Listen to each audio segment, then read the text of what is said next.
No tiene ella fue encontrada en su vehículo con su cinturón de seguridad puesto, sin huellas de violencia. No existe absolutamente ninguna huella de violencia, no hay disparos, no hay nada. La camioneta no tiene tampoco ninguna huella de violencia. Esas fueron las palabras textuales del gobernador de Jalisco, Pablo Lemus, cuando encontraron el cuerpo de Blanca Estela Álvarez Chávez. Y 24 horas después, la necropsia reveló la verdad. Estrangulamiento más marcas de agujas por todo el cuerpo. Tortura sistemática antes de morir. ¿Cómo pasamos de posible infarto a feminicidio con tortura? ¿Por qué las autoridades de Jalisco mintieron desde el primer momento?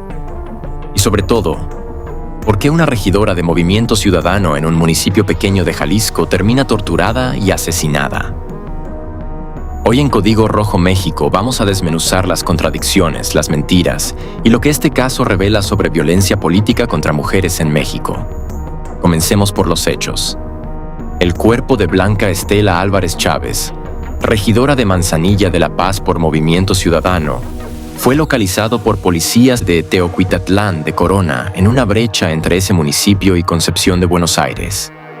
Estaba dentro de su propia camioneta, sentada en uno de los asientos, con sus pertenencias personales intactas. A primera vista, parecía que simplemente se había detenido ahí y había muerto. Y esa fue exactamente la narrativa que vendieron las autoridades.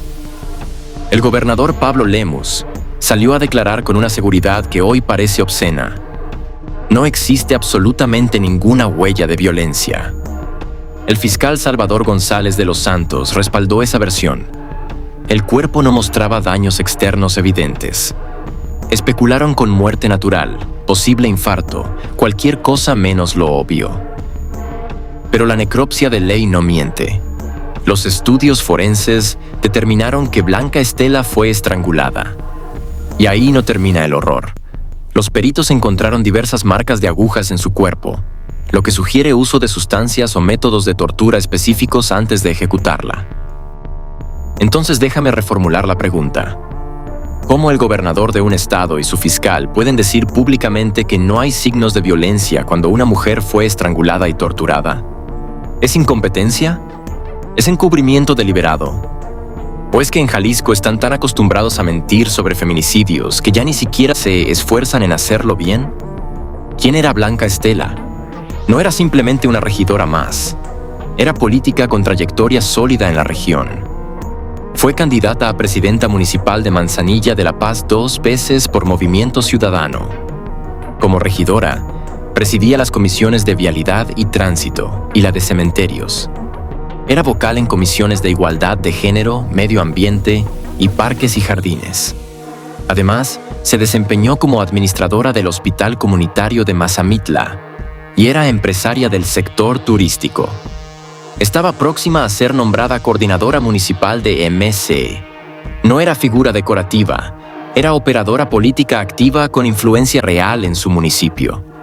Y Manzanilla de la Paz no es municipio cualquiera geográficamente hablando.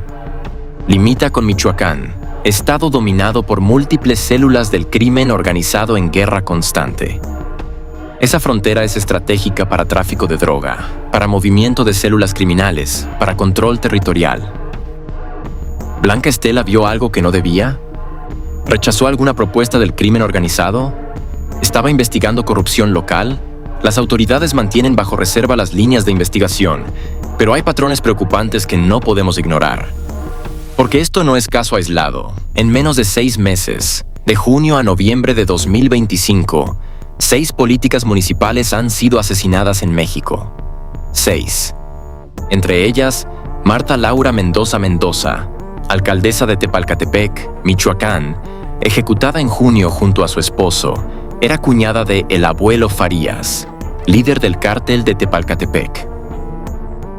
Y hay más. Hace apenas 2 semanas, ataque armado contra el presidente estatal de Movimiento Ciudadano en Sinaloa junto con la diputada Elizabeth Montoya. ¿Ves el patrón? Movimiento Ciudadano está siendo golpeado sistemáticamente en estados donde el crimen organizado disputa territorio.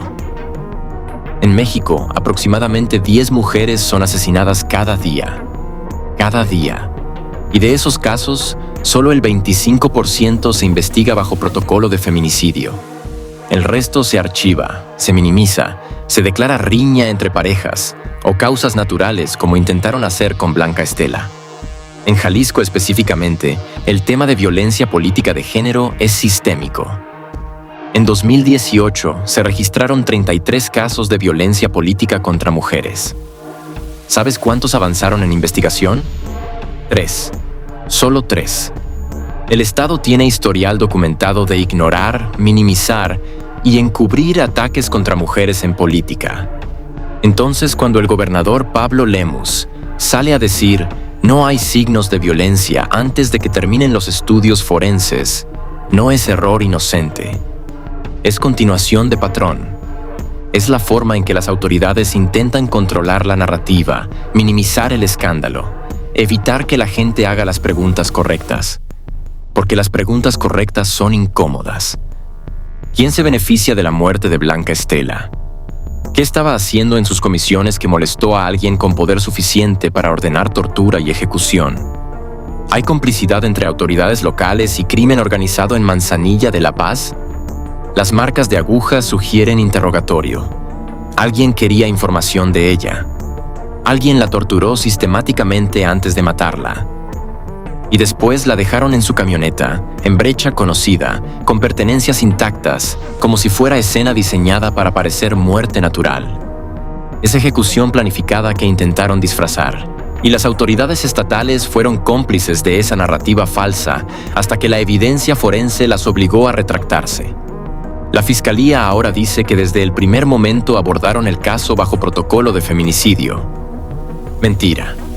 Si hubieran hecho eso, el gobernador no habría estado especulando sobre infartos en conferencias de prensa. La Vicefiscalía Regional supuestamente ha tomado las riendas para identificar y capturar responsables, pero todos sabemos cómo terminan estas historias en México. El 99% de feminicidios quedan impunes. El 99%. Entonces, cuando dicen estamos investigando, cuando prometen justicia, la historia nos enseña a no creerles hasta que veamos resultados reales. Y mientras tanto, Manzanilla de La Paz está en shock. Perdieron a una representante electa, asesinada con nivel de saña que implica mensaje. Y ese mensaje es claro. Mujeres en política no están seguras, especialmente si trabajan en zonas de disputa territorial del crimen organizado. Especialmente si pertenecen a partidos que están siendo atacados sistemáticamente. Entonces déjame preguntarte, ¿crees que van a resolver este caso? ¿Crees que van a atrapar a quien ordenó torturar y estrangular a Blanca Estela? ¿O va a ser otra carpeta archivada, otra familia sin justicia, otra mujer borrada de la memoria pública? ¿Y cuántas políticas más tienen que morir antes de que admitamos que México tiene crisis de violencia política de género fuera de control? Si este análisis te hizo cuestionar la versión oficial, si te indigna que intentaran vender esto como muerte natural, damn like. Compártelo para que más gente entienda cómo las autoridades mienten descaradamente. Suscríbete a Código Rojo MX, porque vamos a seguir este caso. Vamos a documentar si hay justicia o si Blanca Estela se convierte en otra estadística olvidada. Comenta. ¿Por qué crees que el gobernador mintió desde el principio? ¿Incompetencia o encubrimiento? Esta es Código Rojo MX. La verdad sin filtros.